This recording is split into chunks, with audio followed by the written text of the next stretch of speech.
once again. It's Vakaoma Sawira.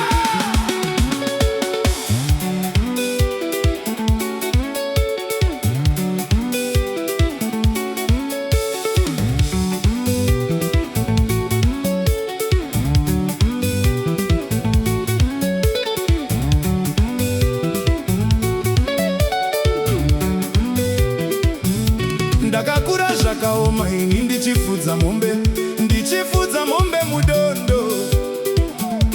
Panyaya yechikoro ndaishaya shangu, ndaenda kuchikoro ndakapfeka manyatera. Hama dzaindiseka asi mumwoyo mangu ndaiti zvose zvinopera. Asi nhasi Mwari ngavarumbidzwe, ndakakura ndichipfeka manyatera. Nhasi ndapfeka shangu nemasutu, ndaifudza mombe pamusume. Nhasi ndava kugara mudhorobha, kutambura kusikuguma kweupenyu. Ramba wakashinga, nyasha dzaMwari dziriko.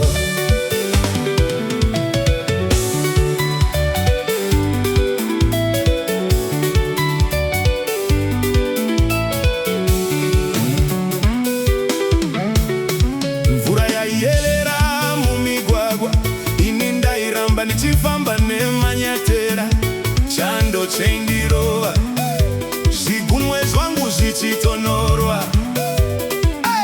Asi shungu dzekudzidza ndidzo dzakandipa simba. Nhasi nyasha dzaMwari dzandisimudzira. Vandaironga navo ramangwana, nhasi wava kushamisika.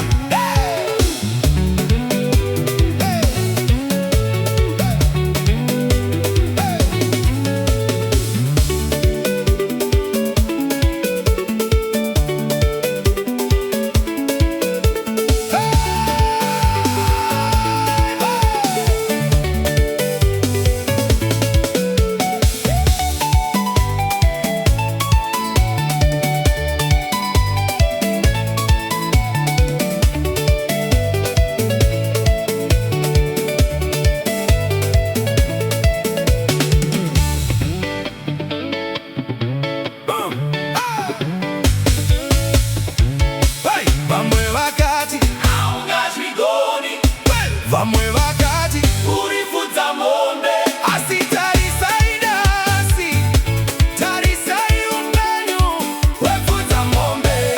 Ndakakura ndichipfeka manyatera, nhasi ndopfeka shangu nesutu. Ndaifudza mombe ndichitambura, nhasi ndava kugara mudhorobha, kutambura kusikuguma kweupenyu. Ramba wakashinga, nyasha dzaMwari dziriko.